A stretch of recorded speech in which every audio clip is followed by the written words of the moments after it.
housekeeping things. You can turn your cell phones off. We are broadcasting to keep the sound level demand. I'm Unlimited Coat. I'm the editor of the Beachcomber. You might know most of you. Thank you all for coming. So we are tonight doing the dates for the fire board candidates. There are 3 here. Candy, McCullough, and Jan Milligan are running for position 4. Andy is running unopposed at position 1. So they will each get 1.5 minutes for an opening statement. Then they will take questions from the public. They have 2 minutes to answer each of those, and they have 2 minutes for a closing statement. And then we will move on to Rick Wallace and Alice Larson, who are the pro and con committees for the levy, and Charlie Krimmer, the chief of Vashon Fire and Rescue, will then come up. That will be around 8 o'clock. Couple of rules. All questions will come from the audience. That is questions, no statements. If you start scrambling, I will cut you off. All questions will be delivered in a polite tone and with appropriate language. As I said, we are broadcasting on Voice of Vashon and on Comcast Channel 21. So no bad words, no bad language, please. I will determine if the questions have already been asked and answered. If it is, we will move on to the next question, and if any question is inappropriate, I will move on to the next one. We are a timekeeper here. We will be timing all of the candidates. And this microphone here, if you want to ask a question, you can come up and ask, and each of them will answer it. Any questions from you guys? All right. So opening statements. We will start with Andy and work our way down. My name is Andy Johnson. I'm running unopposed for position 1, and so running out of campaign mode, I thought I would just let you know who I am and why I chose to put myself forward to fill the seat. I entered the emergency services 30 years ago as a volunteer firefighter. Held various positions in that field until I was finally picked up by King County Medic 1 in 1995. And I worked for King County Medic 1 in the South King County area for 17 years until I had the opportunity to come transfer to Vashon Fire. And I spent 4 years working just on the island. I think that work history has put me in a good position to understand the way a combination fire department like Vashon operates.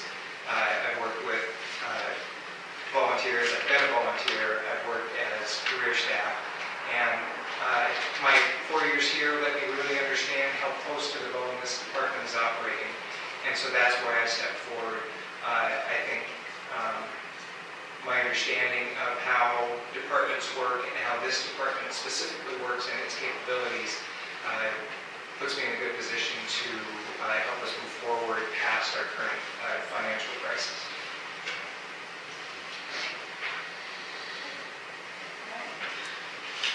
I'm Jan Milligan, and I'd just like to tell you a little bit about who I am and why I decided to throw my hat in the ring for this. I've been an organization executive and/or a member or president of boards all of my 30 to 40-year career. And my reputation out there is that I'm a very straight shooter.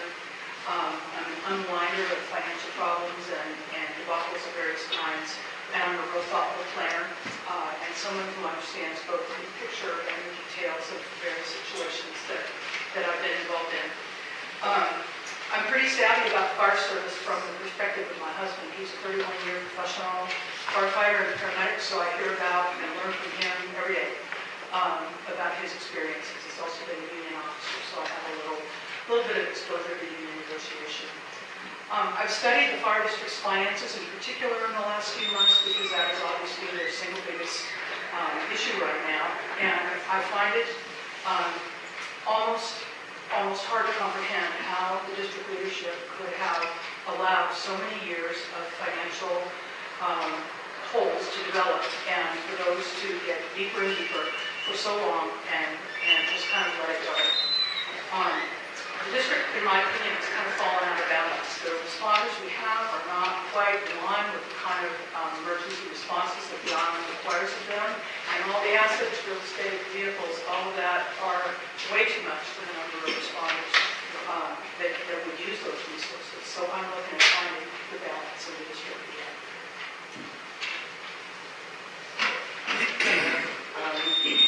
Welcome and thank you for being here tonight. I'm Kenny McCullough, one of your current fire commissioners. Over the past 6 years, the board has been working with the administration diligently preparing for the future of the IFR.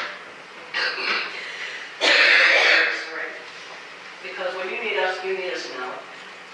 That means quickly when you call 911. We've teamed with 24 community members to begin developing a community-based strategic plan. We transitioned the paramedic program to King County so we can provide patient care provided by medics that get more regular experience providing a better ALS service. In 2017, we hired an assistant chief of operations and a chief, the CFO, so to speak. My relative history includes nearly 40 years as an emergency responder in Colorado and Washington State, 30-plus years volunteer with the IFR, 27 years career professional with the Boulder Fire Department. I'm the current president of the National Association of Elected Fire Officials. I'm the regional vice president and negotiator for the International Association of Firefighters Union Local I-66. I've served 2 terms as volunteer president for a large community-based nonprofit organization.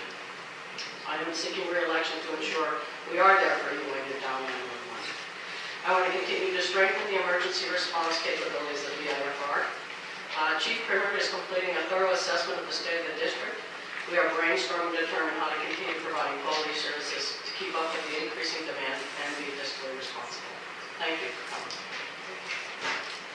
Thank you. We can take questions now. Whoever would like to come up to the mic and ask one. The candidates have 2 minutes to answer. No one have questions?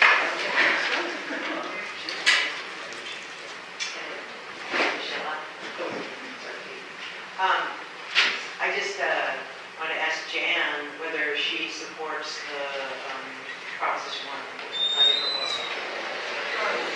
I have an interesting answer to that.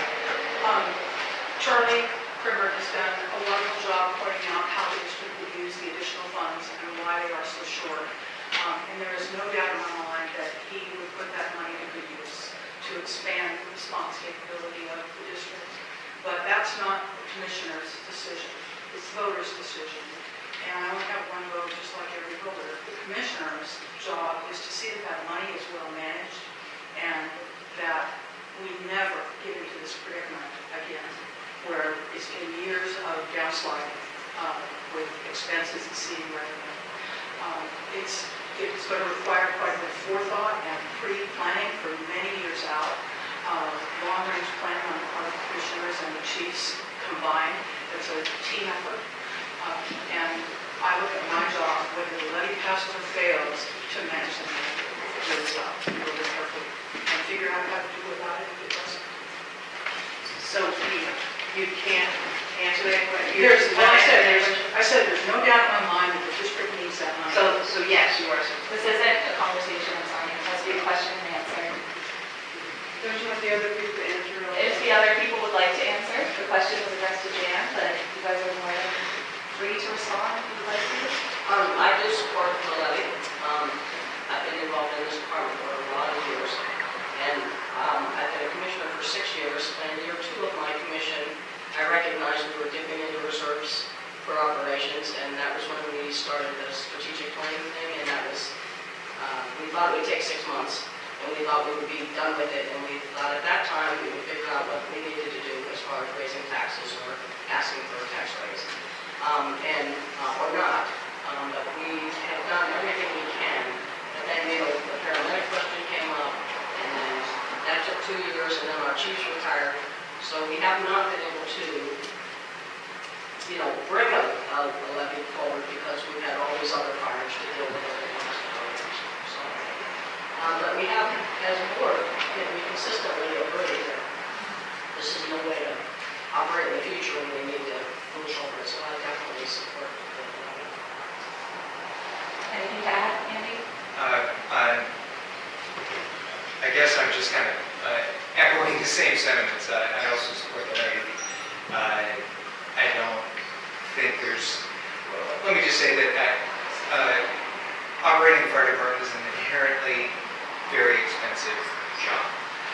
There's a lot of expenses that I think a lot of people aren't really aware of. All of the equipment is essentially time-gated.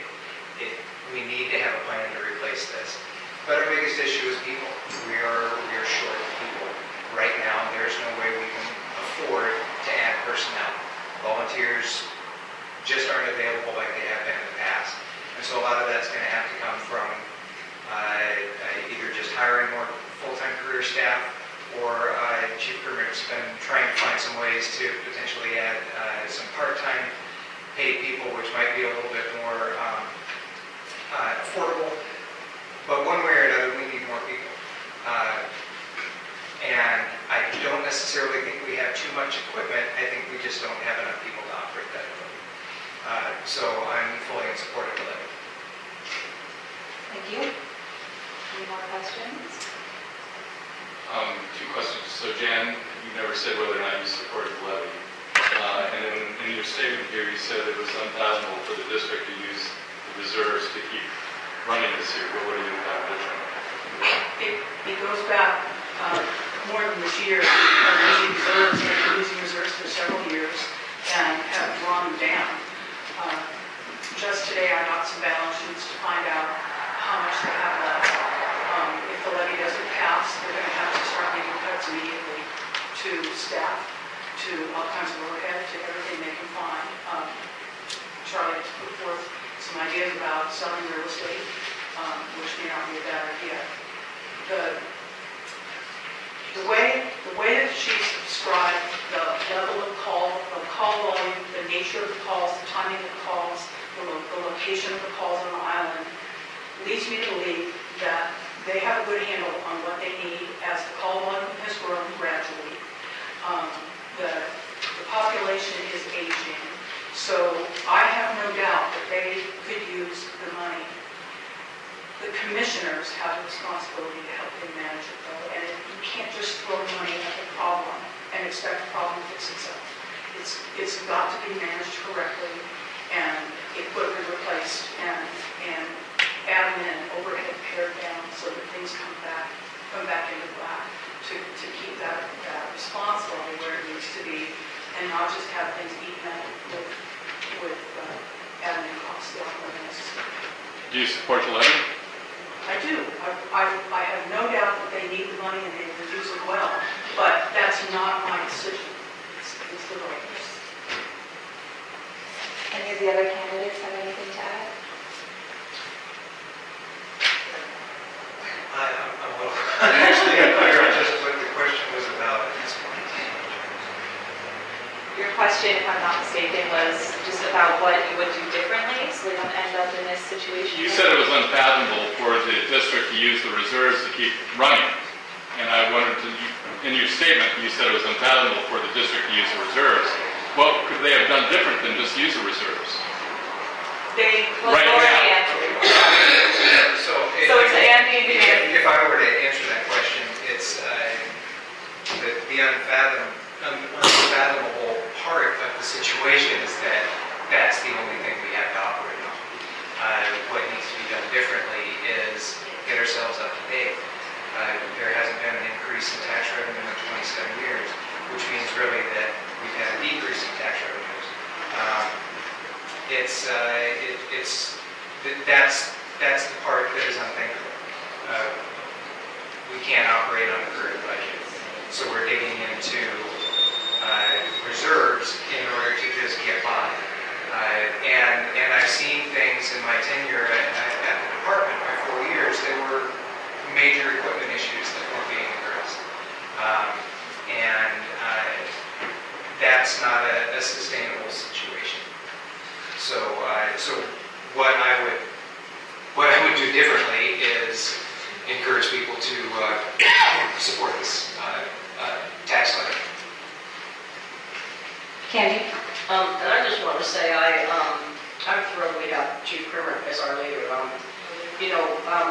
Chief Life was a good guy, and he did really good things for us as far as community connections and stuff, but Charlie's a visionary that has really a good handle on the presentation of his analysis. And to be honest with you, as a commissioner, I wasn't really aware of the vast debt that we were in, or not debt that we were in, but the vast dire needs we had. Like a lot of the equipment maintenance and replacement schedules, I didn't realize they had gone away.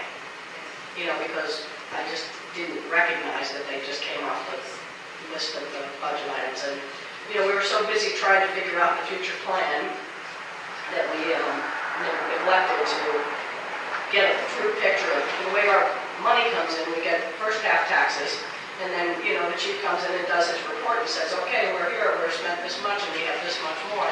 And then when we overspend, he says, oh, but we have the money come in October, and then we'll be all right. So then it looks like we're going to make ends meet. But then when we don't actually get that on our revenue, then that's what makes us overspend. And then, you know, we had to, with the transition with the medics, we had to hire some personnel to fill those voids on the engine so we have a full response or a quality full response. And all these things cost money. Well, when the money isn't in the budget for it, then where do you get that money? You get it out of your reserves. And it's unfortunate, and, you know, we accept responsibility as the board to, you know, to remedy that, and that's why we're where we are. And I thank and applaud Charlie for, you know, being so astute at presenting it to us in a way that we can see the big picture. Because before we were getting snippets, and the annual budget wasn't real with the amount not being what we would end up getting. So, thank you. Thank you. Any other questions? You come up to the mic so that people on TV and radio can hear you. Smile. Smile to the camera. Okay, there's been a lot of discussion in the paper and whatnot about how the tax rate, not tax increase, hasn't gone up in 27 years. And because the taxes themselves have gone up because the rate, well, remained constant for 1,000. As property values have increased, the amount of taxes coming in have increased. But let's not even go back 27 years. Let's go back maybe 10 or 12 years. The budget of the fire department about 12 years or so ago was $500,000 a year. Now it's almost $5 million a year. 6, 7, 8 years ago, it was running even with something going into reserves. How did we get from $500,000 a year 12 years ago to almost like $4.7 million a year now, and you can't make ends meet? How did we get from having 2 paramedics on the island, each being paid about $35,000 a year, to now 10 or 11, each at around $110,000 a year? Could any of you respond to that? And I'd love to have some follow-up questions if I'm permitted. We'll see if there's time. Trustee Daniel. Yes, please. I have a general comment. I saw a couple people in the back kind of wondering if that figure was accurate, Armin. So I think the chief would be the best person to address the tax issue. I'm not sure $500,000 just 12 years ago is quite right. And this wasn't just a one-year problem. The digging of the hole that they're in has been a several-year backslide of deficit year after deficit year after deficit year. So this has been a known quantity for a long time. It isn't just this year. And that is the travesty that I find in this whole thing, is that for so many years, the leadership watched the deficit grow and didn't do anything about it. But your tax question needs to be answered by someone who knows the tax. You can't do that. He can, right. And I'm not a levy expert. I don't think $500,000 a decade ago was quite right. I think that's a question that together with Charlie at a later date. Does someone think that I don't know what I'm talking about? No, I don't think that's what's being said, but I would like to address the question. Of course. Briefly. When we had a budget that was less than $1 million, whatever it was, $500,000 or whatever, I'm not going to, I can't say specific how much funding. But when we did that, we were all volunteer. We didn't have career staff. And now we have career staff, and it costs money to have career staff. And it's 70% of our budget. Now, correct me if I'm wrong, but 70% of our budget is wages. So when wages go up and experience, and then you have to come up with that money. And so our tax rate, you know, and the expenses every year on average have been like, what, 2.5% inflation on average for the last decade, let's say. And I'm guessing at that, but it's pretty close, not accurate. And then our rate can go up to 1%. Well, that doesn't keep up with expenses, and that had to be fixed. And when we recognized that, we saw the reserves go away.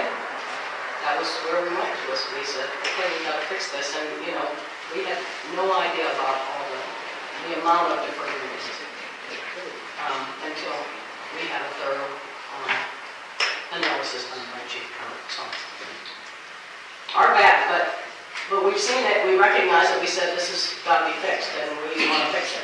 This is the solution in our eyes. Anything for you, Andy? I'd also like to echo part of her sentiment. That a big part of the problem is the cost of operating this fire department has gone up considerably. A lot of that has to do with the decision to hire career staff. I've heard people say, well, why don't we use volunteers? We just don't have them. They aren't available in the community. We've asked and asked and asked, and it's become a much more demanding job. When I started volunteering in 1987, there wasn't too much asked of it. But the inherent dangers of the job have become more of a national issue, and the standards have gone up. And so there's the training for volunteers, really no different than the training for a career firefighter. And that's an expensive proposition. If I could just briefly try to address the issue of the paramedics on the island. The paramedics were always supported by a separate levy, the 911 levy, that we're still paying. The department got a chunk of money to operate one medic unit. I can't remember what that figure is, but there's an allotted rate that's the same for all units around the county. They were able to use some of that to shore up the budget of the department, but that money has now transitioned away. So what we have now is King County Medic 1, which operates in all of South King County, filling those roles out here. So there's actually about 75 paramedics that rotate through the 9 South End medic units. But that money is completely separate.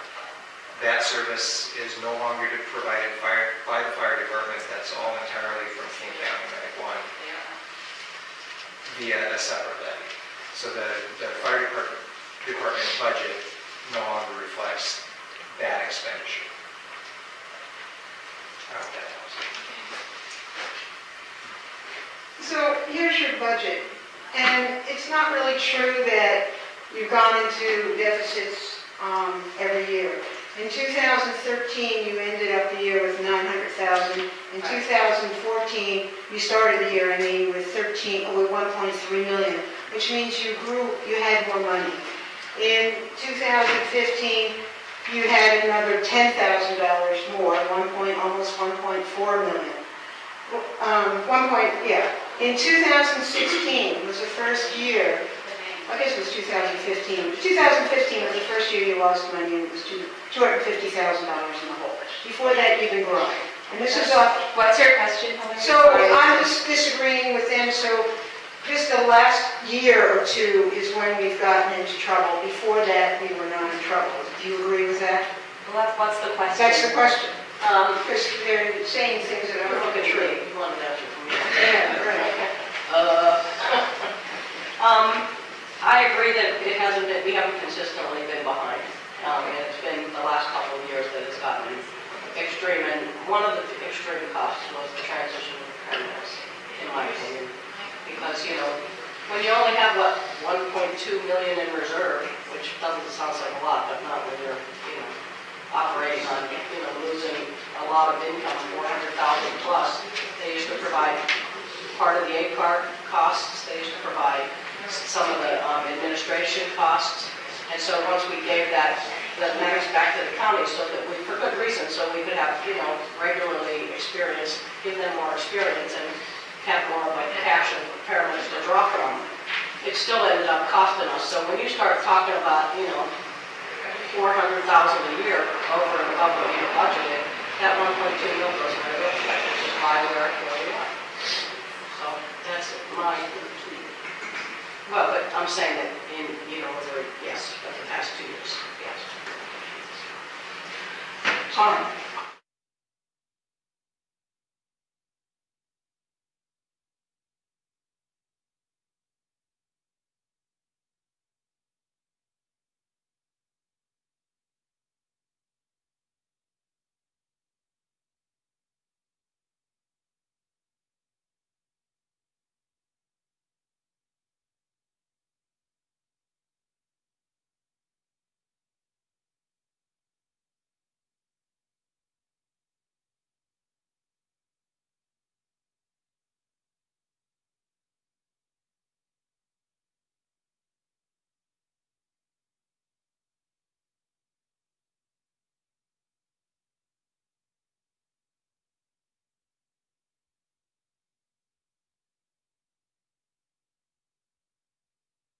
second part of my question is, could you consider withdrawing that, it's about 12% of your budget, from the budget and set up and allow to happen a private enterprise called transport from my house to Harborview or wherever I got it going. So I'd like to hear from each of the candidates on the use of private enterprise, because I pay for that in my group health bill. Also, I'm a property owner, so I pay for that. Okay, I think we got it. You got it. Angie, do you want to start? Me? No, Angie, sorry. So that's, it's an interesting question. When transport in this county is unfortunately divided into two categories. If you're sick enough to need the paramedics to transport you, i.e. Medic 1, that transport is, the cost of that is covered by the 911 levy. And this is true for virtually all fire districts in King County. If you're going to, you need a ride to the hospital, but it just requires an ambulance with an EMT on it, that can be provided by the fire department because they operate ambulances, or like you say, it can be handled by private ambulance companies. The difficulty with a private ambulance company on this island, and this has been looked at extensively, could we get one of the local providers to have a truck available on the island? They won't do it.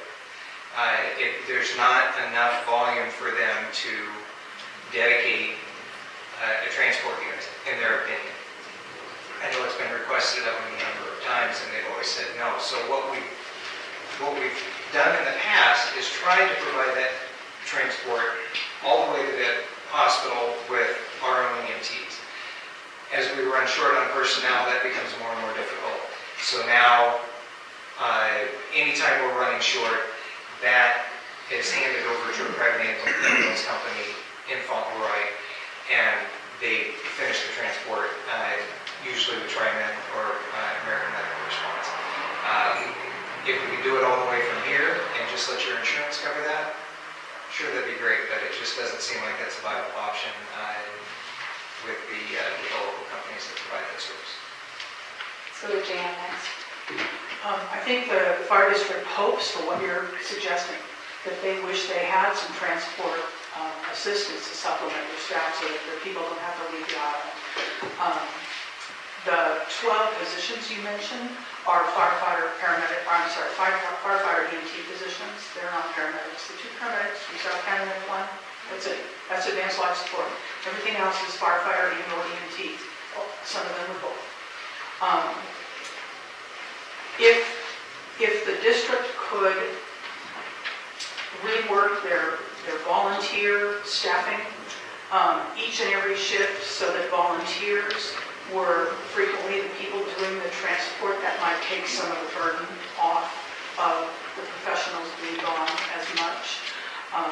But the volunteer resources are pretty slim, so I don't know if that's even feasible. She's perfectly happy to weigh in on that. Candy? I'm in total agreement with what Andy said, that long ago we had a private ambulance company here. It changed hands several times, and eventually it went away for a million reasons, but that's a lot of years ago. And the fire district since has tried on numerous occasions to contact the ambulance companies in the city to provide those services. And they're not willing, the call volume isn't enough, so they're not willing. They're willing to meet us on the other side and do the transports. And what we're proposing in the future is really no different than what we do now. We're proposing that if we transport you from your house to the clinic on the island, there's still no charge. That's part of your tax. If we take you to town, take you to the city, and take you to a hospital, then we charge you for that transport. Because we have run so short on staffing that that's our standard procedure now. We go to the Fauntleroy side, we meet a private ambulance, and we transfer you, and they bill you for the transport. So we have determined that it would behoove us to, we need to up our staffing because we need to have more than what we have, because we're running into a lot of situations where we just don't have enough for a second or third call or a fire response. So that's the bottom line. And so this way, if we bill for those transports to the hospital, only the ones that go to the hospital, you would already be being billed by a private ambulance company. Then we beef up our personnel, and that supplements the wages that we have to come up with for part-time and/or volunteers. And volunteers have diminished to very little. It's way too much to expect volunteers to donate 4 hours or 3 hours to go to a transport. It's just not happening anymore. And I was one of those volunteers who did it for a lot of years, but it's just not reliable. So I get a question here first. Every taxing district that is levy-based has to have some idea of what they will do should the levy not pass. So for Candy, what did you support in the plan for should the levy not pass? And for Jan and for Andy, what would you support? And Andy, you're going to be elected, so what would you support? And Jan, what would you support should you be elected? And I would make a quick parenthetical assertion here that it is wonderful that these people are standing up and standing for election, because it is really difficult on this island to get people to stand for election. All right, let's start with, we haven't started in a while. Let's start with Jan. I believe the district and chiefs have just started to address that question. So I'm not sure that I have a detailed answer to what you're asking, how would everything be restructured? Chief Primer just this week has put out 2 budgets. They're just draft, they're just a starting point, they're rough numbers, some of them are placeholders, but he has 2 budgets, one if the levy passes and one if the levy doesn't. And he didn't get into the level of detail last night at the commissioners' meeting when he presented that to indicate exactly how many staff would go away and what those positions would be, but it was clearly a drastic cut because the amount of levy that will come in if the levy increase does pass is a significant amount of money. He had some alternative solutions, a couple of which I am highly in favor of. I think one of the things the district needs to seriously address is how they do training, who provides it, and how much they pay for it, whether it's in-house or out-of-house. Currently they do a combination of both, and they have quite an expense on both ends. And I think that could be seriously addressed and streamlined in some way. The other thing is real estate. They have 4 out-based stations. They really only use this one. The other ones are garages for backup equipment that they occasionally use. A little bit of it is not used. And I think some of that real estate needs to be addressed. The general thinking of a lot of people that I've talked to, and Chief Primer even mentioned it last night, is that 3 fire stations, south, north, this one, and Maury, would be sufficient to serve this island for a long, long time to come with even a lot of population growth. So the real estate sales need to be considered. Candy? So is I'm not sure I quite understand. What would I support, or what are we What planning to do? Candy, what did you support when the discussion was held in public meetings about what would happen and what you would do should the levy not pass? Okay. Well, if it doesn't pass, then we would have to look at selling properties. We would have to look at decreasing personnel, whether that, and we probably, if the part-time program gets going, that will be the first to go, which gives us the most bang for our buck. So I'm hoping it doesn't fail because it's really critical. And then we may not have a second response. We may only have 2 people on duty for a BLS call, and then if we have something more, then we're in trouble if you're the second or third call. I mean, initially we'll still have a second response, but ultimately we'll run out of money, not next year, but in 2019, if we continue the way we are. So we'll have to do something. And selling those properties gives us a little dose of money to, it's a Band-Aid. It's not going to fix where we're at. We need those revenues. We need the personnel. Call volume's gone way up, and volunteers gone way down. And we have to staff it. We have to figure out a way to get it to work. So, does that answer your question? It does. If we have time now, I have a follow-up which ties in with that. But I want to hear what Andy has to say. Yeah, Andy first, and then I see there's a couple other questions here, so I have a couple of time for follow-up. I think Jan Jan's pointed out a couple things that there definitely is some room. I think training, there's some room in that budget, I think, to make some changes.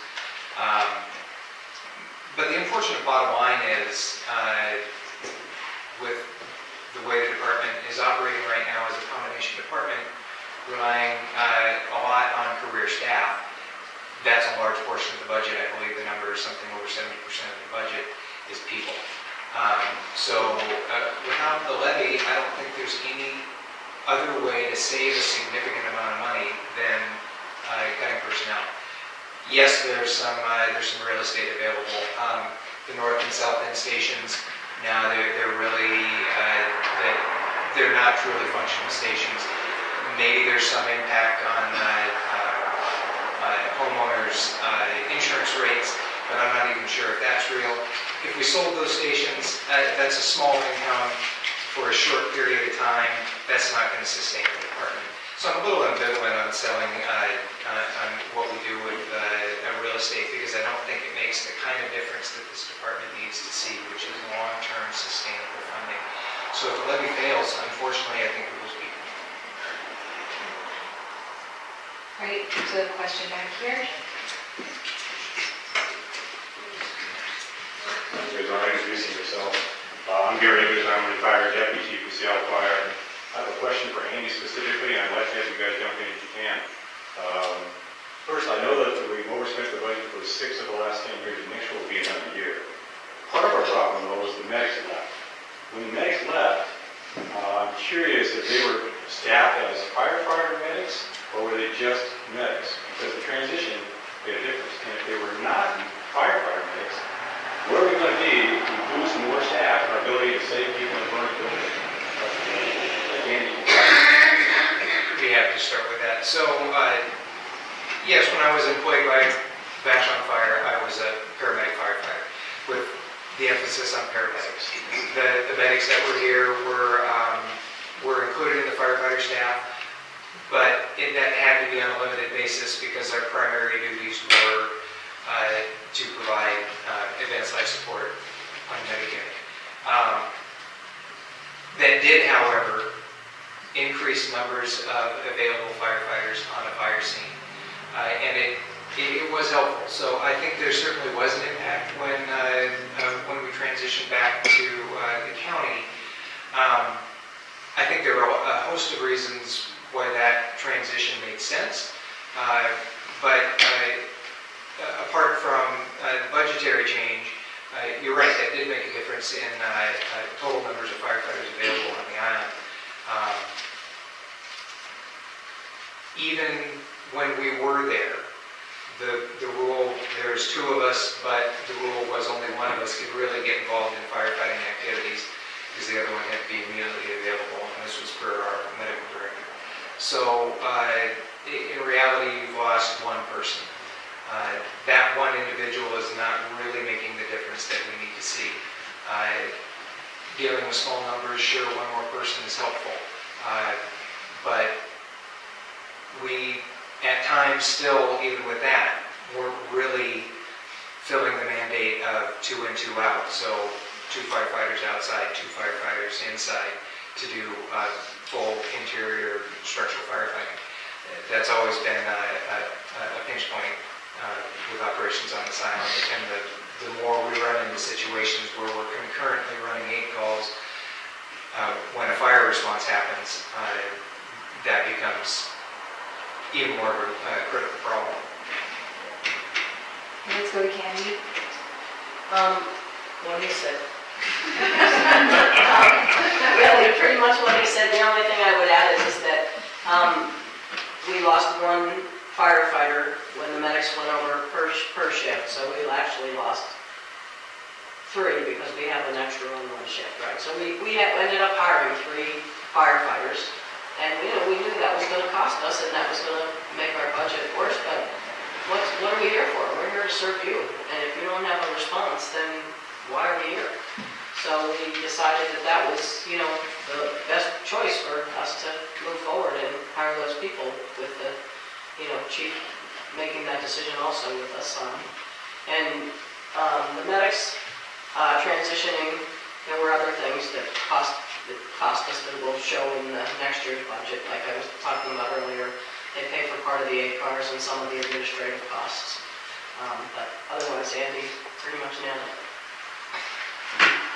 Jan, just building on what they both said, I don't know if the number has been thrown out since so many of you are interested in the levy. The dollar amount of administrative support that the paramedics, when they worked for Vashon Fire, got from the levy, separate from what you pay for Vashon Fire, is to the tune of $400 and something thousand that went away. So not only did the additional firefighters get hired, the pad, if you will, to cover the district's overhead and admin to support those paramedics was a significant amount of money. And I don't know if anybody threw that, I haven't heard 400,000 plus thrown out. That's a huge amount of money that vanished with that program, in addition to the increased cost to replace the firefighter fund. Any other questions?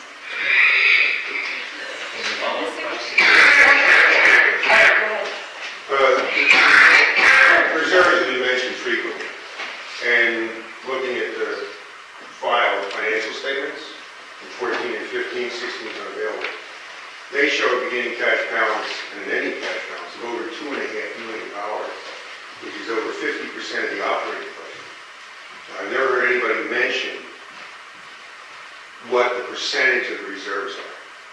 What percentage of your budget this year, because the current ones aren't available, are covered by reserves? $2.5 million out of about a $5 million budget, or that's 4.6. So the You're at question is, 50-some% reserve. What is it currently? Apparently there's been a catastrophic drop, as you mentioned, $1 million, $1.2 million. How does that work? And that's based on the cash basis, what you're saying. I guess we'll start with Candy, because she knows the most about this. I guess, I don't know, you want the percentage? Do you just want to get a percentage of their What's in front of reserves? you, it's about 2.7 million reserves, cash, out of a 4.6 budget. It's over 50%. Years ago, when I was involved with this, it was 80% of carrying reserves.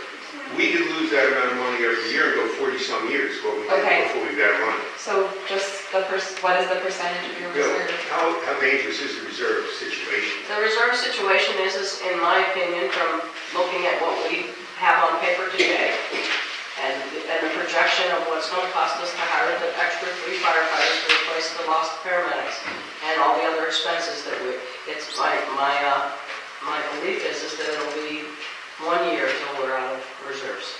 Next year we'll run out of reserves. Not next year, but early 2019. So that should be reflected in the statement. That's it. That's your question, I'm sorry. So approximately $1 million. Okay. Anyone else want to Sorry, I address? didn't understand. No, it's fine. I have a general comment about that. I haven't seen this report for 2014 and 15 until tonight. I didn't have a chance to study it. But 50% of your operating budget is not an unreasonable amount of money to have in reserves. The other factors that the district faces that the reserves could be used for are all the deferred maintenance on buildings and the deferred replacement of vehicles, which is a pretty staggering list of deferred things and old vehicles that have outlived their essentially useful life. So when you roll all of that together, the amount of reserves that the district has left right now, whether it's 1 million or a little more or whatever the number is and how long it will last, to me is immaterial when you consider all the other things that they need to use that money for. I mean, the trucks can't fall apart going down the road. But half of your operating budget, that's actually a common pad in business and in administration. School district's 10%. That's not enough. No more comments? That was the question, Andy. You stole a little bit of my thunder there. I think if you say our reserve is $1 million and we have at least a couple engines, fire engines, and several aid units that are in dire need of replacement, that money's gone. And we need to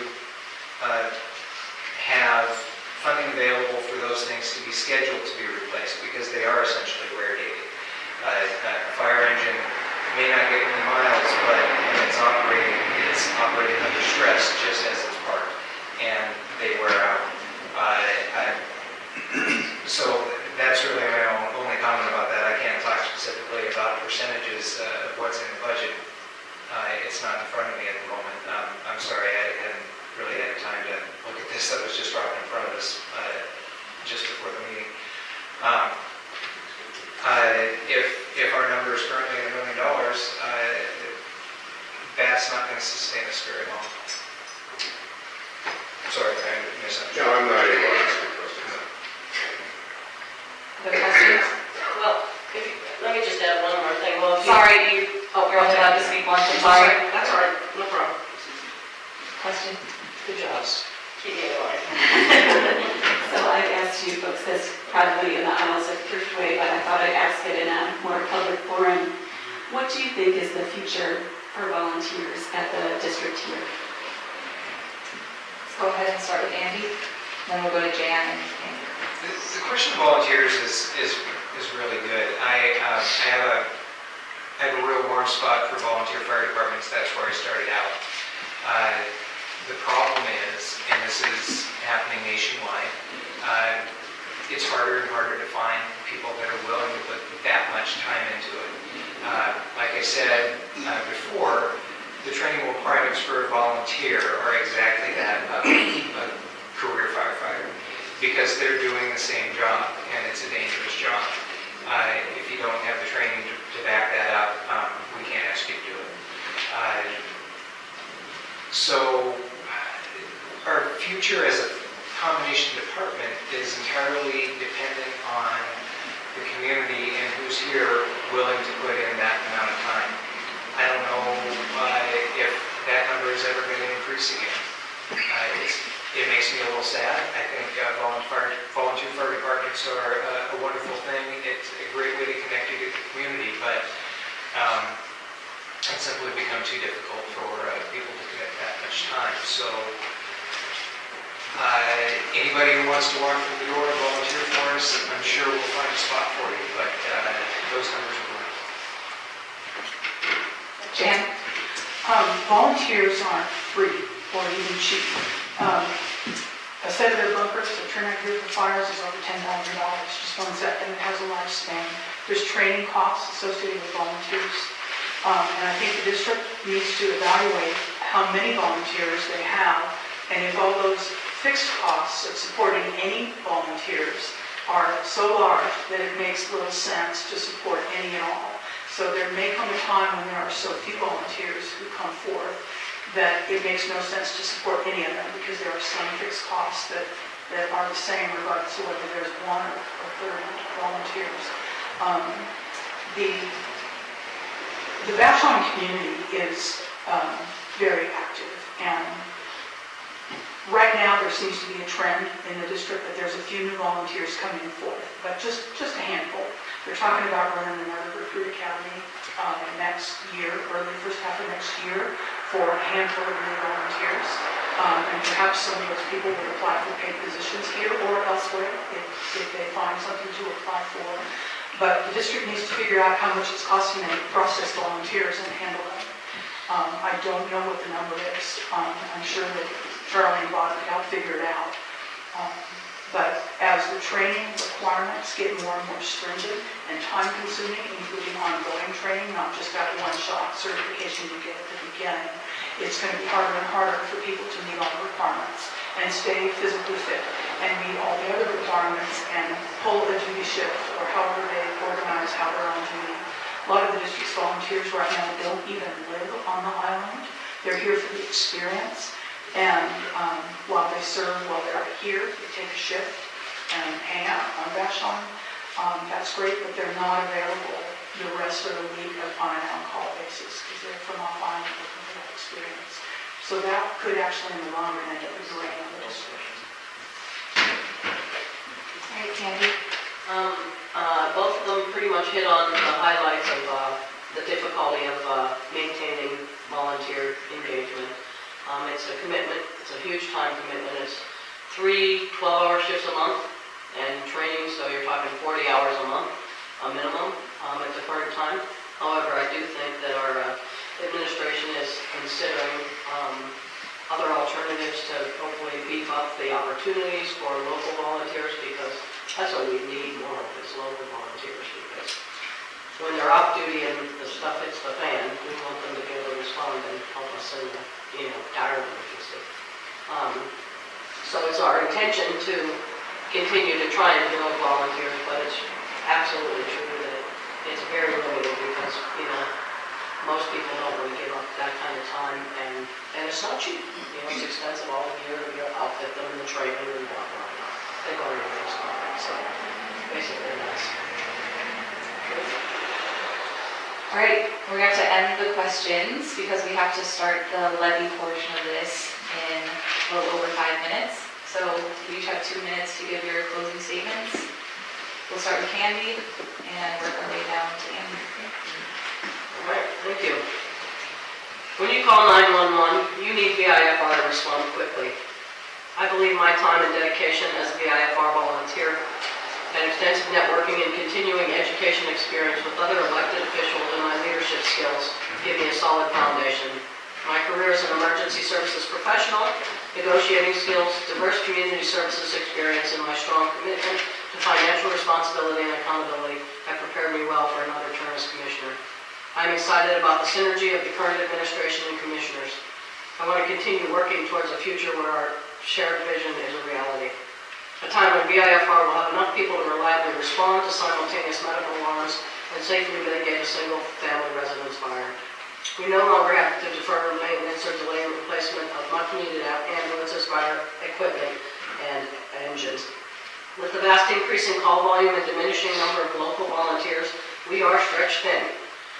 12 years ago, 3 commissioners were voted in based on the community telling VIFR loud and clear, no new taxes. While I appreciate the sentiment, the current commissioners recognize the error of this motto as a long-term approach. In 2014, we recruited 24 island citizens to be on a team to upgrade our strategic plan. We believed that process would take about 6 months. The process was interrupted due to a proposal from subject matter experts that VIFR would better be served by transferring our paramedics to King County. That transition took about 2 years, and before it was completed, both our assistant chief and our chief retired. The board decided we needed to hire a chief who would be more of a CFO and work through a detailed analysis of the district so we could remedy the situation we're in. Chief Kermit has done an excellent analysis of the big picture. The board unanimously agrees with his assessment and vision. Calls for service have increased 260% since 1990, while the number of local volunteers has plummeted. In fact, 1990 was the last time we asked for a tax increase. It's imperative we reserve the trend of expense exceeding revenues. We care about providing quality emergency response services now and in the future. We are employee citizens. Okay. Thank you. Jan? I just want to hit on 2 topics that weren't talked about very much tonight. One is public involvement in decision-making, government agency decision-making. Setting a mission for a department, fire department, is mostly no-brainer. There's not a fire department in the world that doesn't have as its first priority life, protection of life, health. Second priority is property, and the third is the environment. So this department doesn't need to spend a lot of energy, time, and money with consultants and anything else cooking up a strategic plan. The die is cast for what they really need to do, and I believe that any kind of a strategic planning process are really cut to the chase of finance, operations, budget cuts with or without a levy decrease. I think that the budget needs to be continually reevaluated where things can be trimmed and need to be trimmed, and maximizing the amount of human resources and vehicles and equipment that's available to respond to citizen emergencies. The public's say in the strategic direction of the district needs to come in the form of a proactive outreach by the district, not just our doors open and talk to us if you want to. It needs to be a proactive outreach so that the district can get a feel for what people want in terms of quality of service, not just level of service, but also the quality of care that they get. Public education is also something that many fire departments provide, and then how much they want to pay, how how much tax they want to pay. And I think some meaningful conversations should be had initially and then on an ongoing basis between the district and the public to continue that flow of input. Thank you. Andy? I'm looking forward to taking my seat on the board next year. I'm really excited to work with Chiefs Kermit and Larson. I think we've got some good leadership in this department now and people that really understand what this island needs. There's a couple recent events that I had hoped to get a chance to talk to you about tonight, so I'll bring it up now. One is in Maple Valley. They recently asked for a benefit charge because they felt they needed a little bit additional in their budget to support their level of personnel. That was voted down. They've laid people off and they closed the fire station. Station 83 is no longer operational right now. Another recent situation was just a day or so ago in Ocean Shores, another small fire department. They were in the middle of the night running 2 simultaneous 8 calls and a fire call happened. That left one individual to respond in a fire engine to a structure fire. He got some mutual aid backup from Grace Harbor, which was, again, one firefighter in a fire truck to come support him. I'm not sure how long that mutual aid took, but the end result was a fire that resulted in a fatality. I don't know if, we can't say for sure if a full response would make a difference in that light. However, I can say that that is a situation that, by luck, hasn't happened on this island. Too many times while I was working there, I was the last individual in the fire station. We've already called back as many volunteers as we can.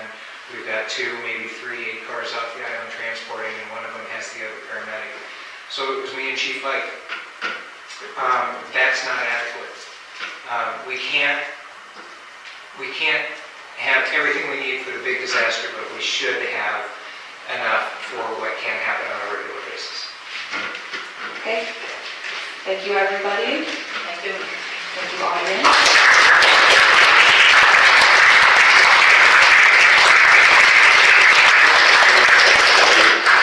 We'll take just a few minutes here to reset up, and then we'll have Rick Wallace, Alice Larson, and Charlie Privet talk about the levy and ask more questions.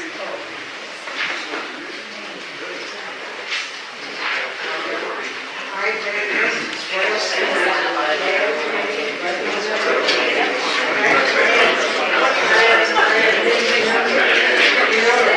think of some questions.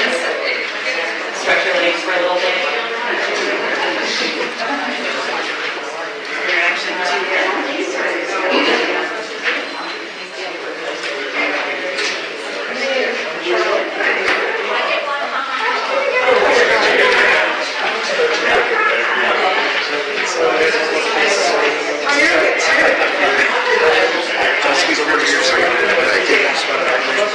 We're going to restart here in about a minute or 2. Charlie is going to be here more for the factual pieces. And we'll have Rick and Alice give statements pro and con about the levy.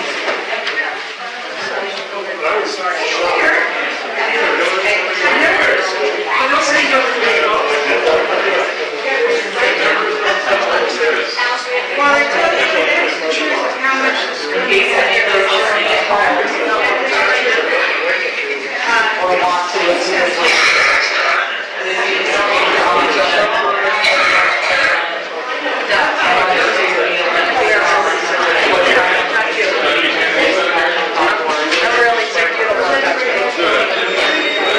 is also thanks for getting us our students and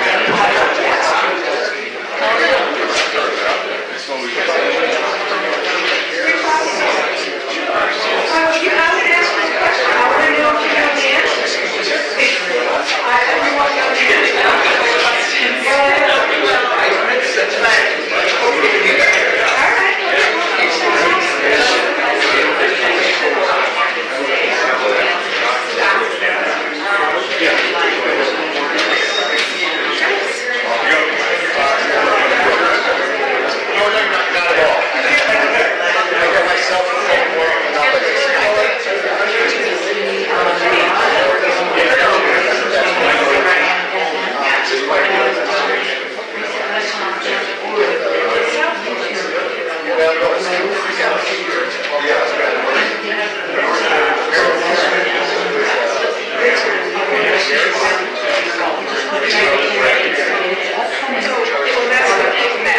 That's what it says. The levy says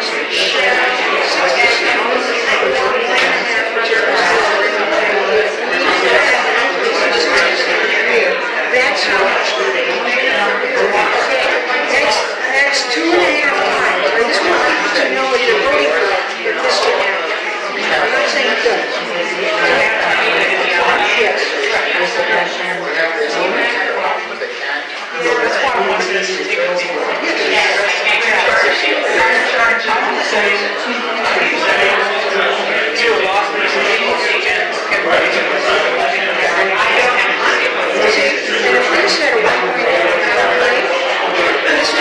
Bring it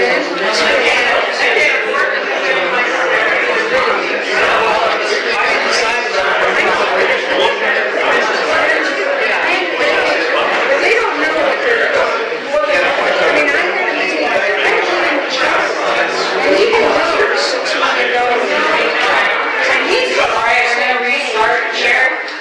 Everyone could settle into their seats or wherever they're going to be for the next 50 minutes or so. Just to recap, we have Rick Wallace here. He is running the campaign for the levy. We have Alice Larson, who is going to be giving the opposition. They both have written the statements that you will see in your voters pamphlet. And then we have Charlie Primmer here, who is chief of the fire department. He will not be giving an opening statement.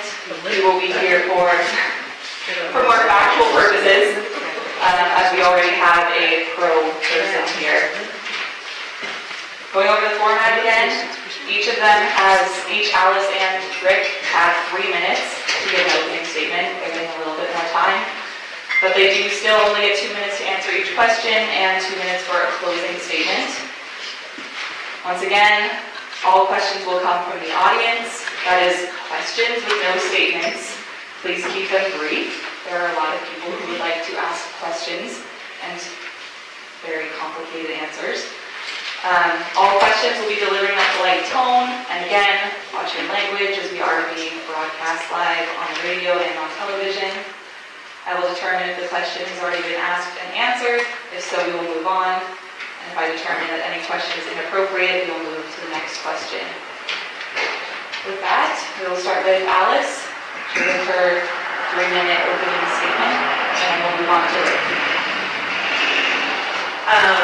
Finally, I'm feeling like we're going to get a chance to talk why we're not supportive of the levy.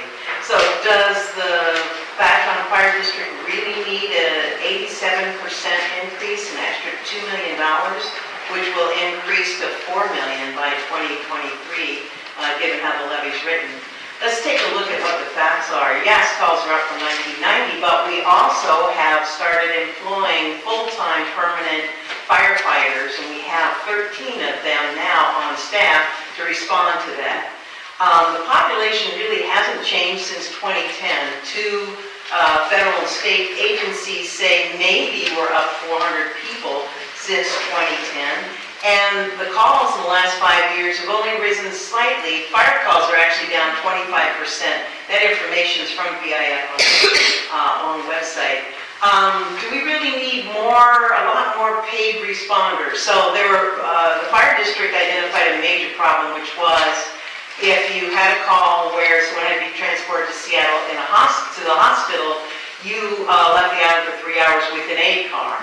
Were not available. So what did the fire district do? They set up a 2-pronged system to deal with that. One, they started charging for transport, and with the $300,000 that'll be raised, they're going to hire 24 part-time people who will just be responsible for driving that ambulance. Therefore, the permanent people, full-time people, will be here on the island all the time and able to respond. Those part-time people, when they're not driving the ambulance, they'll be able to respond as well. In addition, fire districts also set up a system where they arrange for transfer of patients to private ambulances.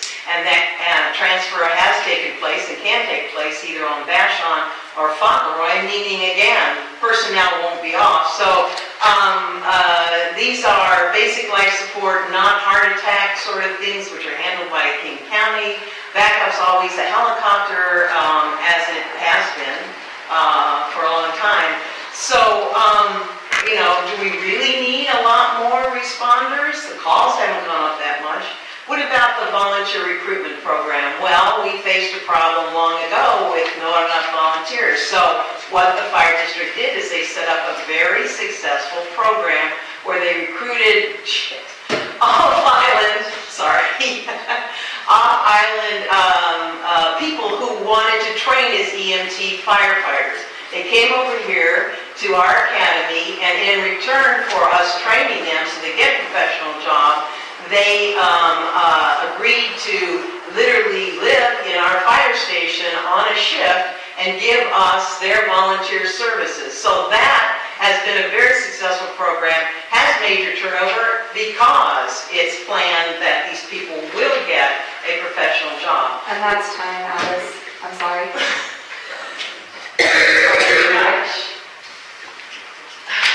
For 15 years, I have planned and trained for a major community disaster.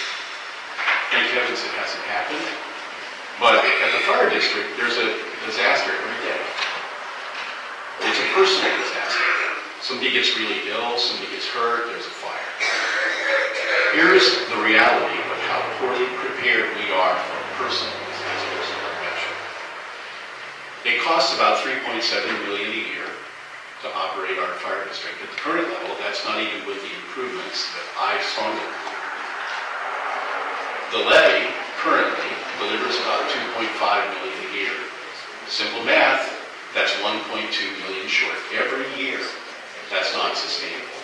I don't care about what the reserves are now. You can't keep doing that. It's not okay. Here's the reality of daily personal disaster on Vashon. 4 times a week, it's not the total number of calls, 4 times a week, all on-duty responders are sent out and are busy at a scene. No safety net if there's another call. 4 times a week. Twice a month, there are 3 or more simultaneous calls. That means they have to do an off-duty callback and hope that there'll be somebody to help. And God save us if there's a fire or a vehicle accident, because they take a lot more people to manage. Somebody's having a personal disaster, and our VIFR responders are thinking, how can I respond to this yet again? Because they try to do it all the time. Generally, they succeed. It's a good thing. It's really shocking to me that for 27 years, year after year, the district refused to raise the tax rate. 27 years. Virtually everything about the district has changed in those 27 years. We converted from an all-volunteer, 60-volunteer, on-island volunteer department when the volunteers said they couldn't handle it anymore and they had to hire full-time firefighters. We had a 260% increase in calls. We had a 2.35% annual inflation rate against the constitutional limit that restricted the levy total from a 1% increase against 2.35% inflation. And then we cut total revenue in half by transferring Medic 1. It's inconceivable that that could happen and not raise the tax rate. Something has to change in order to keep this district going. But for a quarter century, the tax district, the fire district, has had a zero tolerance for raising taxes. It's time to face reality. It's time to fix today's problem and to plan for tomorrow.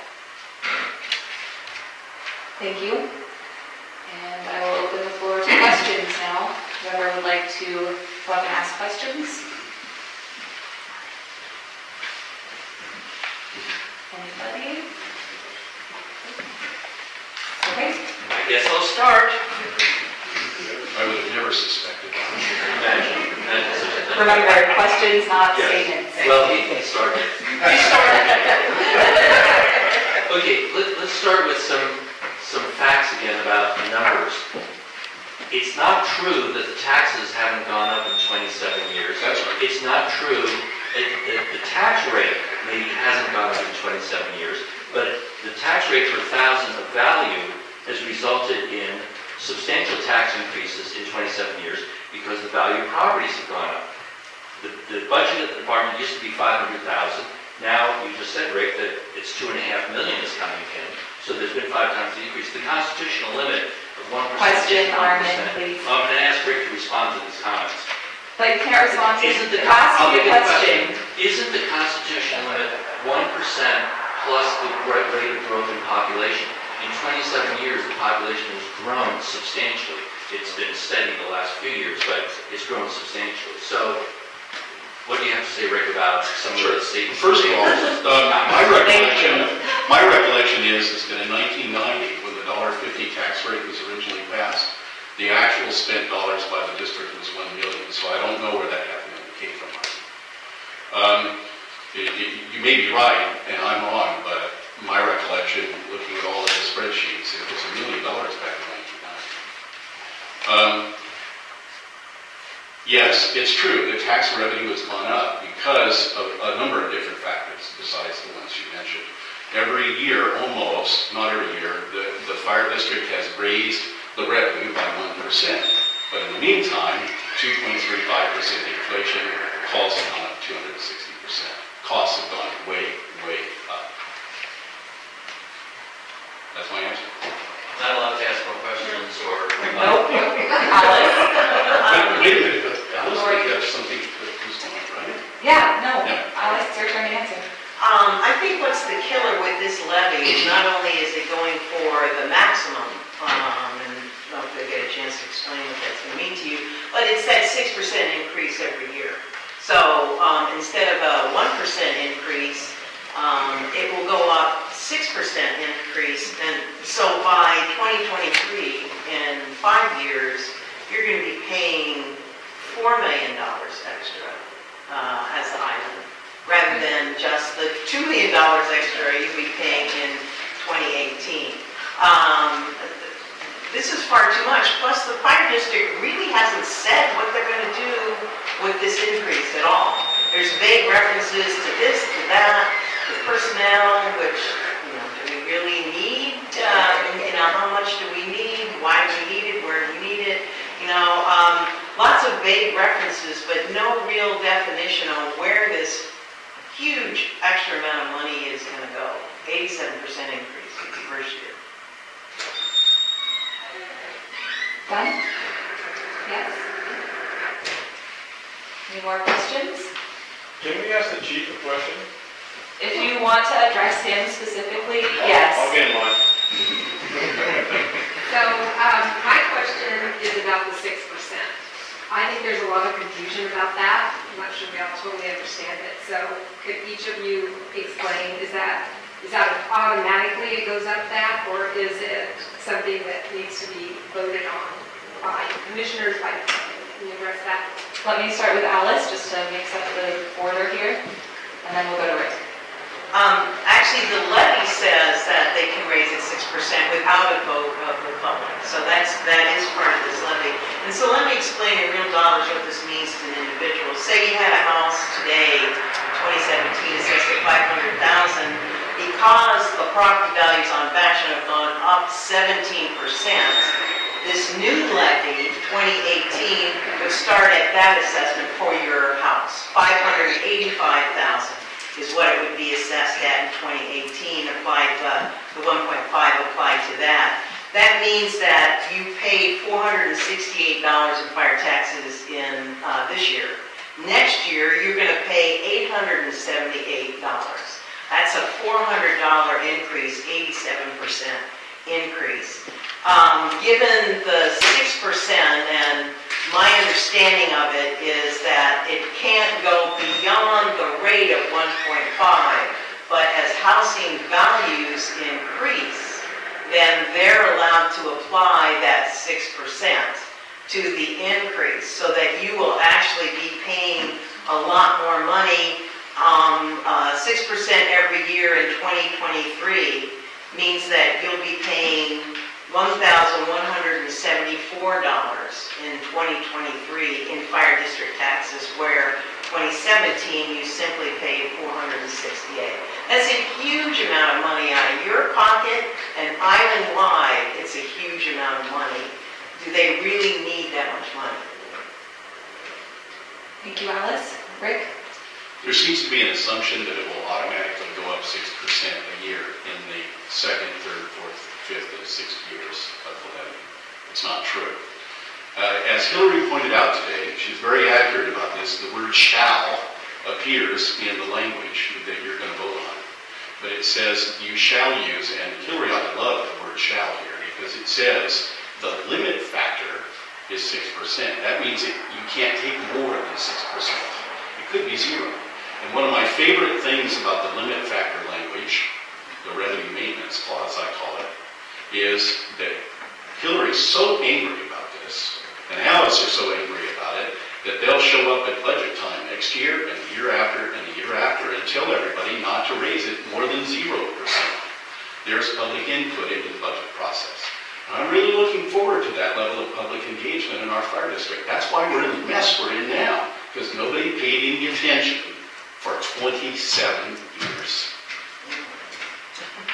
Since Hillary's name's been invoked, does she get to rebut? No. She can't outside of this event. I want Hillary to talk. Hold on. Any more questions? I know that there was one back here. Did you want to ask Charlie something? I think that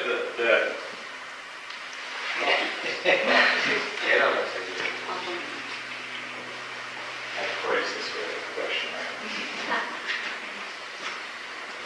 Chief, do you have a plan for the use of the money if there's a tax levy is passed? We are developing that plan now. Do you have a plan what's going to happen if the levy fails? We're developing that plan now. If the levy fails, we have a reduction in staff. Very likely. Yeah, let's start with Rick, since we started with that last time. During the run-up to the decision to have this election, Charlie had a series, we call them the whiteboard, chalk talks, and laid out on the whiteboard at one of the commission meetings was options, alternatives. What happens at this tax rate? What happens at this tax rate? At the $1.50 tax rate, there was a very specific number for the number of personnel that would be added. That's major expense. There would be 3 full-time people on each shift and 4 part-timers, meaning we'd have enough to actually meet the standard from the National Fire Protection Agency for response to a fire in our kind of district. 6 firefighters on scene within 8 minutes, 80% of the time. We can't do that now. We don't meet the national standard. Actually, according to the Beachcomber article today, we really have 3 full-time people on each of our 4 staffs, and then we are staffing up the part-time contingent. For the fire district to ask for that huge amount of money and to tell us that it really doesn't have a plan on how it's going to spend it, that's actually, there's something wrong with that picture. Now, my contention would be, first of all, we need a detailed, where are we exactly deficient? And, and then we need to talk about the $2 million extra. Where will that money go to meet those specific needs? It's not just throwing a big pot of money at the fire district and saying, do well, I actually don't have a lot of money, so I can't afford a lot of extra taxes, and I guarantee you it's not just property owners that are going to be paying a lot of extra money. Any rental property, the landlord is most probably going to pass that along, so everybody on the island will be severely affected. And the question is, do they really need all this money? I don't think that they have justified this huge increase. And I would like to see an opportunity to turn this levy down and ask them to really come back with us and tell us what they really need and to justify the amount of money that they would receive. All right, saw a hand back here, then we'll go over here to her.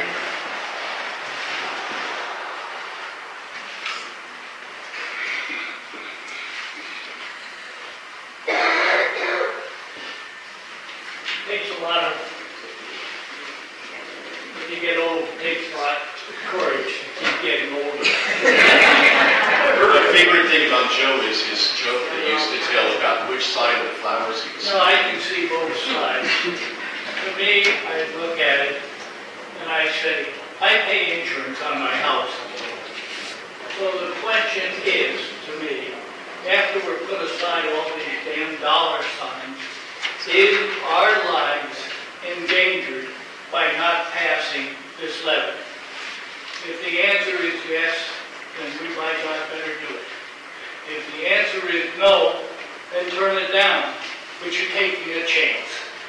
If you want to take a chance, then vote. So the question is... The question is whether or not I'm used to making we're in danger. Joe, I didn't know that. It really goes to the chief. Are lives endangered or are they not if this levy doesn't pass? You feel lucky, huh? Still my lot. Do I get to make a statement too? I am Susan. Okay, Charlie, we'll start with you and then we'll go to Alice and then Ray.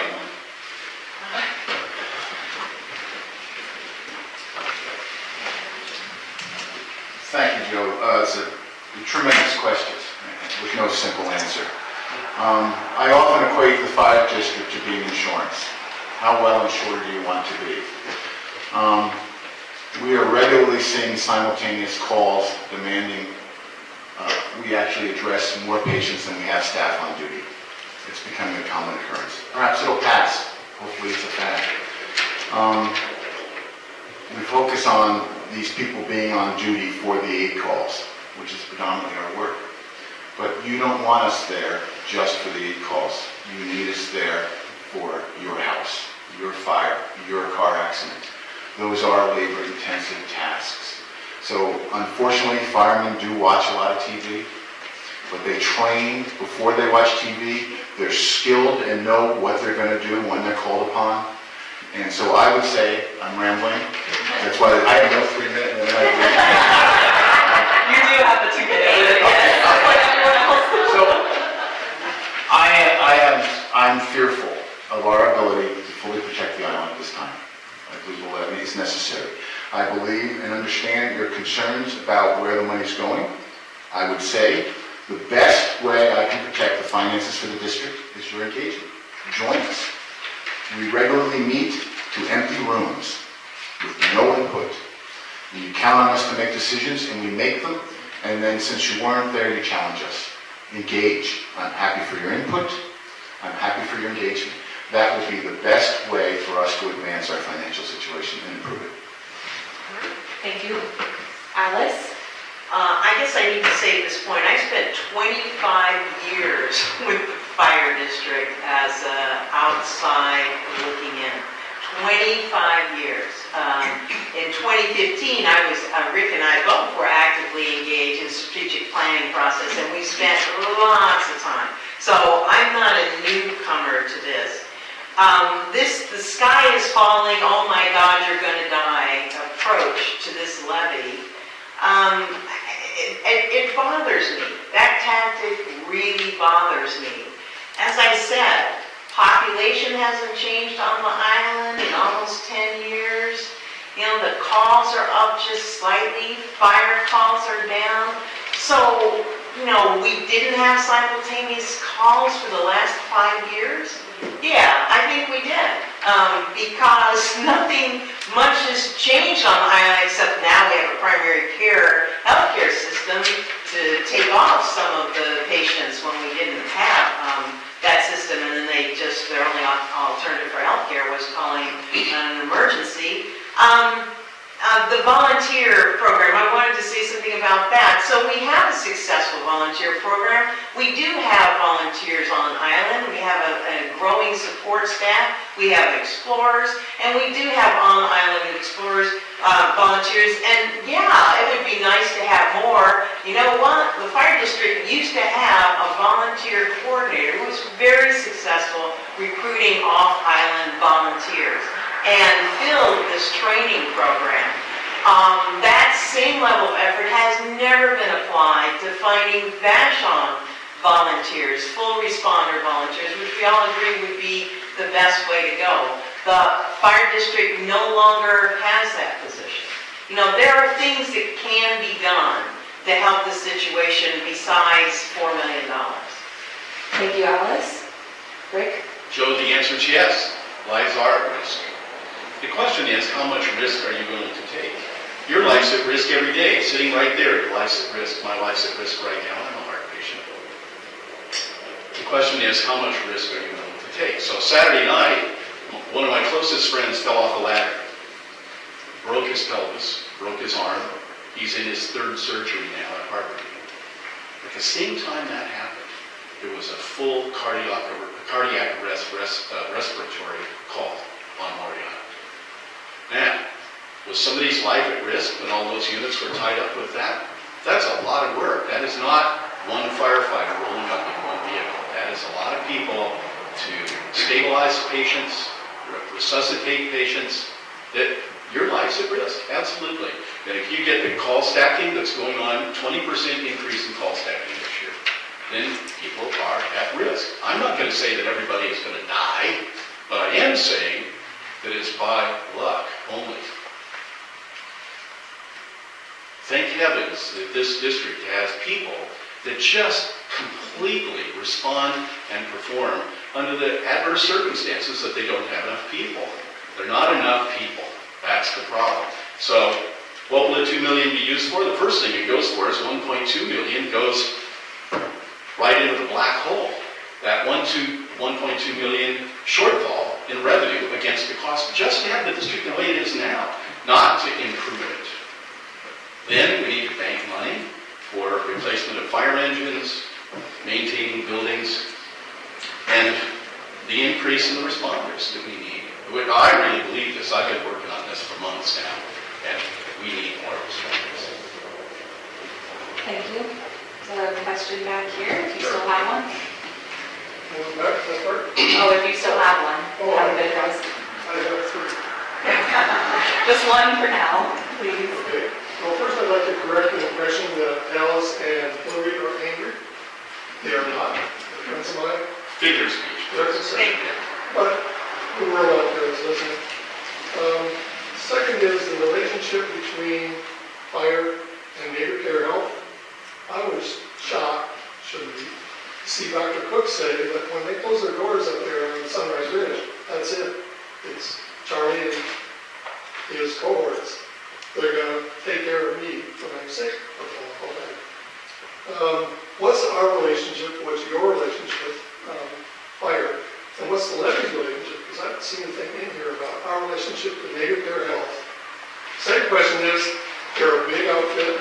They like to expand. They may be coming back to us for another $4 or $5 million to build emergency care.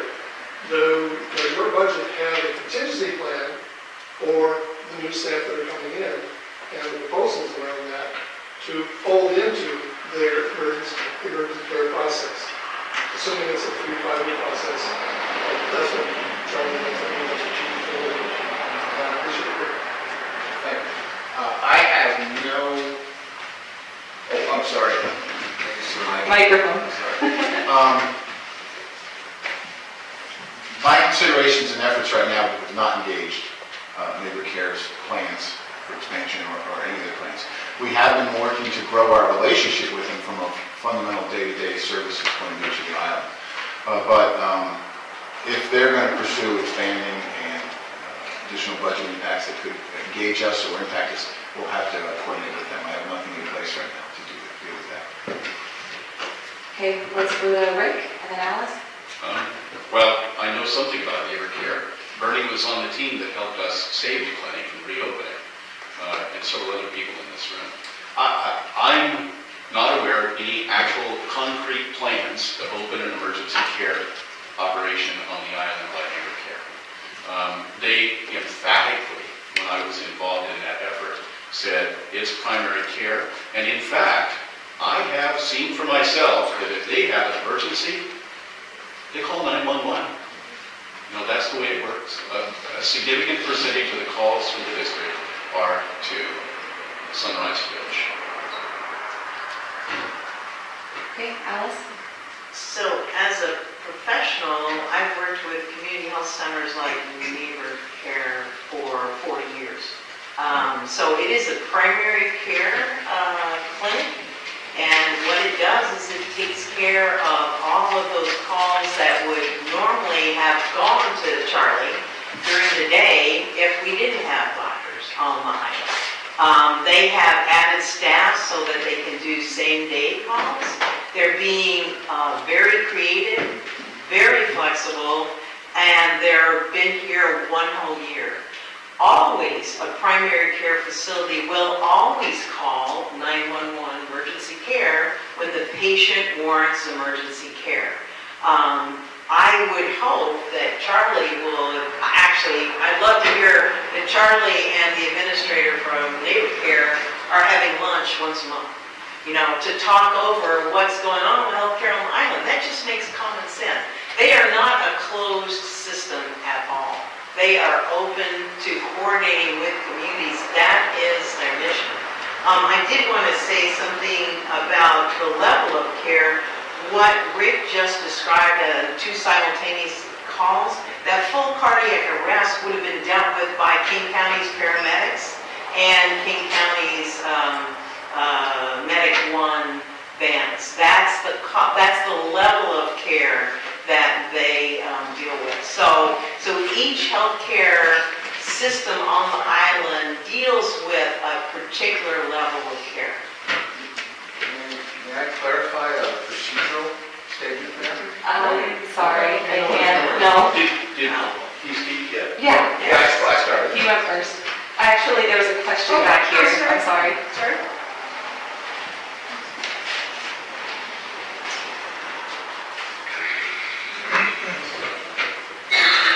If nobody heard what Andy said about Ocean Shores, they should listen to that, because that was lack of personnel.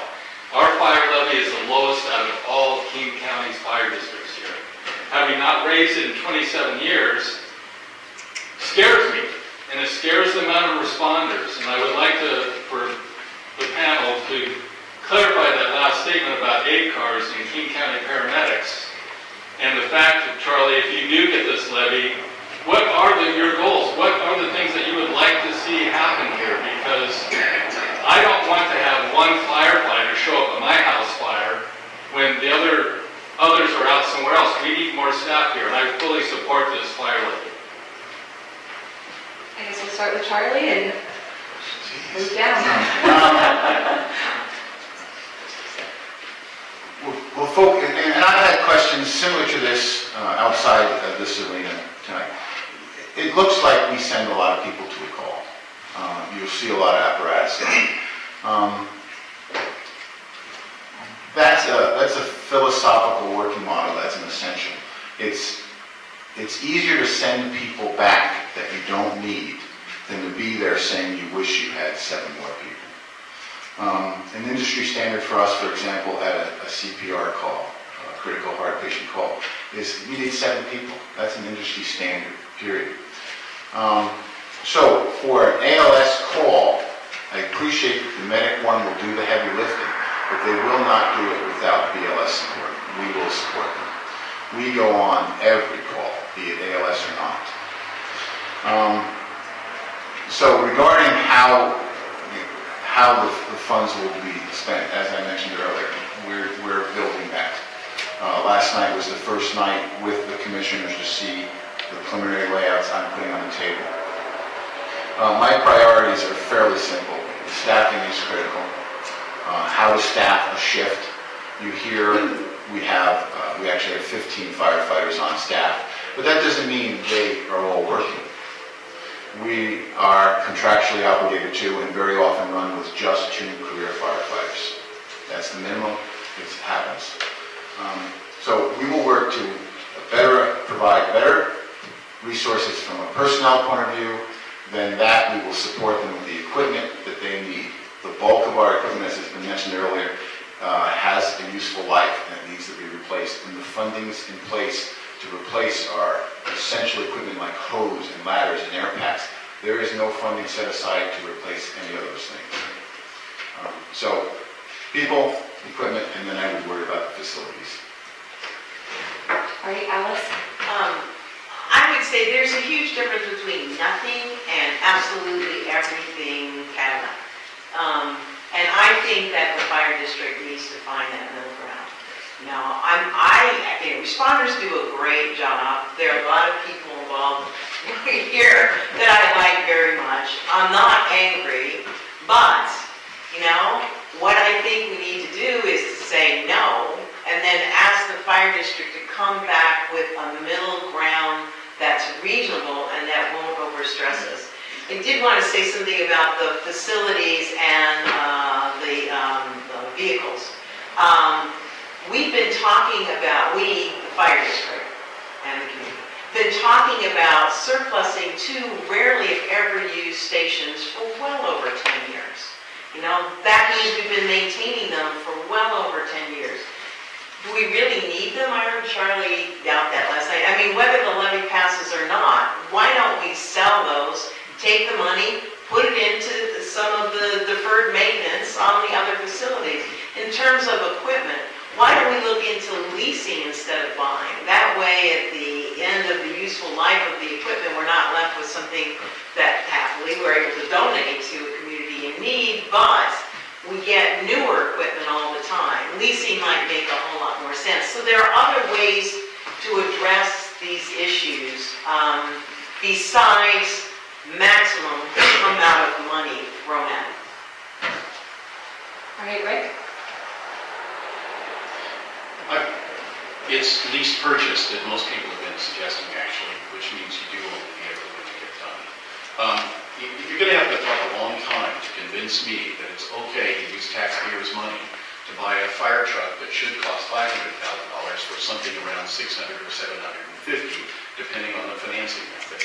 Now, it might make sense when you weigh inflation against the interest rate, but currently, we checked around today, some of us, and there isn't anybody in this region that's leasing fire trucks.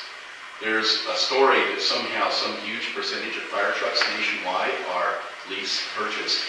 It's not true, and in fact, Chief is talking to the person that wrote that article from 2012 to get more information about leasing. What I know to be true is no decision has been made about leasing versus cash purchase versus a bond in a few years, whatever. No decision's been made. That decision's being made as part of this process of the 2 budgets. What are we going to do if it fails? What are we going to do if the levy passes? And I hope, this is going to sound old already, I hope you all, everybody here tonight, will come to the public hearings that are going to be held on the budget right up until it's adopted, which will be after the levy either passes or fails. Thank you. I saw we have at least 2 more questions. Hopefully we can get to both of them. If you want to come up, go ahead. You're to be out of here by 9, so about 20 minutes. All right, this question's to Alice. I see that you think that we're efficient, Jojo, efficient with staffing, with 15 guys, 13 guys. Do you have the numbers for how long a call takes, back-to-back calls, or how long a fire call takes, or an injury accident? Do you have those numbers? I think that would be great to take a look at because the fire district has just changed its system. That means that its permanent staff will not have to be off island for 3 hours at a time. So when you add that to how long the call takes, then that really skews things. So I think that's a great point. We need to take a real close look at the data system of the fire district and see how long calls really take and what the statistics are on all of that information. During that 2015 strategic planning process, I spent a lot of time with George Brown, the assistant chief at the time, looking at the fire district's data system and pulling statistics and working with the King County technician in charge of gathering all of that information. So I know there's a wealth of information within that system that could be mined to really tell the district a lot in terms of planning, and that was one of my driving forces for being involved in the strategic planning process. Anything to add, Rick? Not really, no. Okay. So Hillary, it's your turn. Brief question, please. Yes, but Joe got to make a little statement, so I'm going to use that. So what this says, and I'm reading from the letter, it says here, the district has determined that a limit factor of 6% shall be used to determine the actual levy dollar amount, subject to the maximum statutory rate of $1.50 per thousand of assessed evaluation. And what that means, and the reason it's limited to 6% or $1.50, whichever is lower. And that's the way it is. And it says shall. And I just want you to know, I don't know what you're going to do. Okay, the question is that at the end of this, it's $6 million you're collecting. I want to know what you're doing with $6 million. So, my first? Yeah, go. Yeah, you can go first and we'll go The key words here are limit factor and what it means in law. So I read the RCWs today for about an hour looking for the definition of the limit factor. And shall, it's very clear what shall means. It means it's mandatory. The limit factor, defined in law, says anywhere from 0 to 6%. I'm sorry, you've got this wrong. I'll leave the RCW. Yeah, please. And I would, if I'm wrong, then please get back to us and let us know. Because that's not what I favored when this all happened. It's a revenue maintenance clause so that as we move through this rebuilding process, we can keep the revenue up to that $1.50. And it's not whichever is less or anything. Okay, but... Sorry, Hillary, I'm sorry. Are you all finished, Rick? I think so, yeah. Probably done for. Just one thing. I apologize for referring to you as being angry. Of course, I know you're not angry. We have these very collegial discussions, and I really appreciate them. Let's say impassioned. We all have definition. Alice. Okay, so since I have many statutes, I'm going to punt like a good politician. What this is going to cost you out of your pocket next year, 2018. So we're talking about fire district increase. What we forgot about is the school increase. And so the school, we voted a athletic school bond last year to start kicking in 2018. And as we all know, the state legislature has assessed us with increased property taxes. So between that and what you would pay for additional fire levy taxes, here's what you're going to be paying extra out of your pocket in 2018, $1,026. $1,000. I'm sorry, I got $500,000. Oh, yes, that's all. We've got to have some base to calculate. And so, you're already fixed for 600 of that.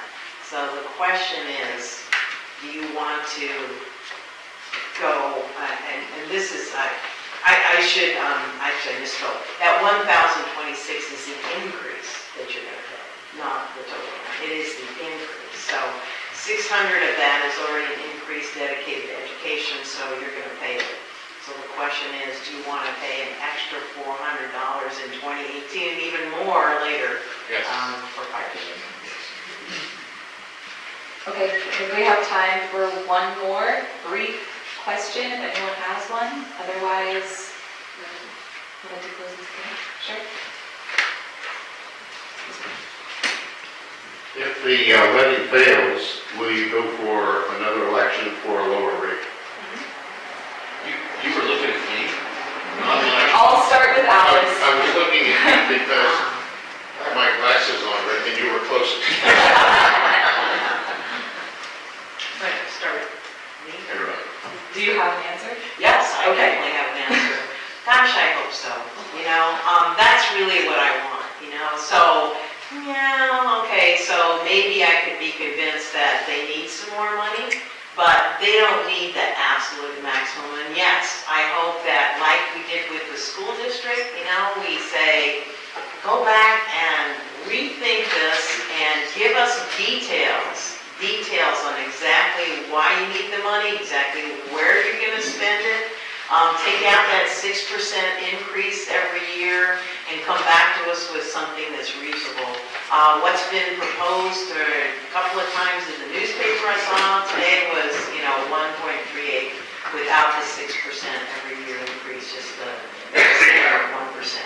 That is without a vote of the public. So yes, that's what I hope happens, is this gets turned down and then the fire district comes back with a more reasonable, justified levy proposal.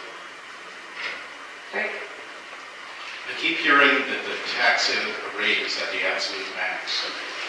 It's at the absolute max for a general revenue.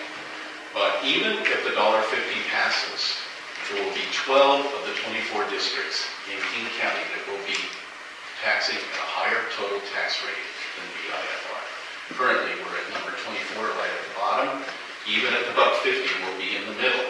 The reason is that all those other districts are doing maintenance and operations levies, EMS levies, bonds, and fire benefit charges. And Gary back there did an incredible job researching all of this and made the list. So we are really at the max. That's not true. We're maybe going to be average. And I haven't seen anybody on Vashon since I've been here since 1999 that was average. I'm not average. Do you have any or are you okay? Any last questions?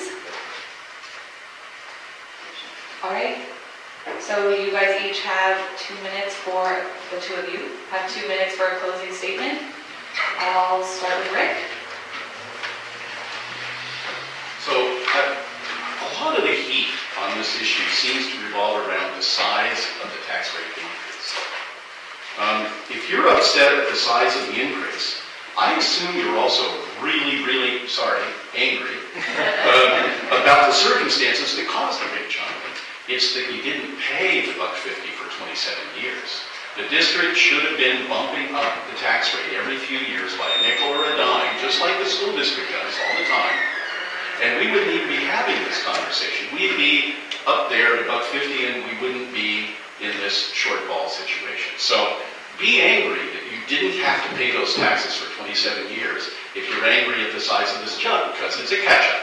That's what's happening here. We're catching up for 27 years of bad decision-making, at least in my view. We didn't plan for tomorrow. Now we need to make up for it if we want to have it tomorrow. If you think of VIFR as insurance, somebody said that, I like that, it's really a good value. It's our only 24-hour medical care. We already talked about that, primary care center, and now this is it. If you have a problem at 2:30 in the morning, you're not going to go call Gary Cook and have him meet you down at the clinic anymore. It's not going to happen.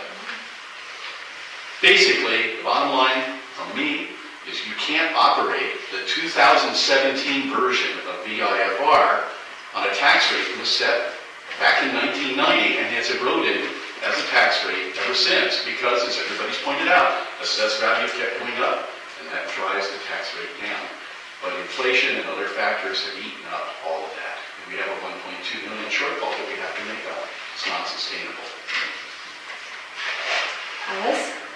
I would say, I'm sorry, but just not much has changed on the island. Our population hasn't increased that much. Calls are up a little bit. Fire calls are down 25%, So we got simultaneous calls before. We handled it.